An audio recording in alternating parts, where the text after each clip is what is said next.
We often take it for granted that we live in a free country, but reporter Bethany Tuggle introduces us to a family that's very thankful for this freedom and relieved to no longer be living in fear.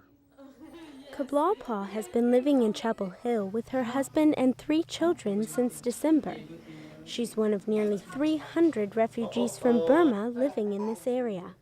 Life in Burma was extremely dangerous for families like Kabla's, and life in the refugee camp in Thailand wasn't much better. When we lived in the camp, we had to stay in the camp, and we could not go outside the fence around the camp because it was illegal for us to do that.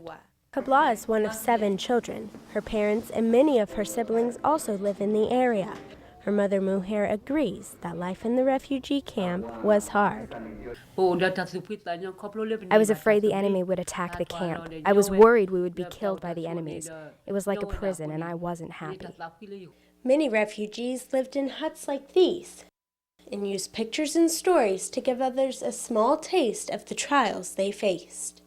The military offensive against the people of Burma began in 1995, and support groups say what they call the oppression led by this illegal military dictatorship continues in Burma today. But there's hope for the 150,000 refugees still in Burma who live in fear of torture and death. In America, we live in freedom. We no longer have to worry about our enemy destroying us, and our children can go to school and have a good education. Many of the families in this area have sponsors who help them as they start their new lives. But it's difficult for them to find jobs because their education is limited and their job skills don't fit our economy. In the camp, I worked by weaving Korean clothes every day, and when I had time, I went to the Bible class in the camp.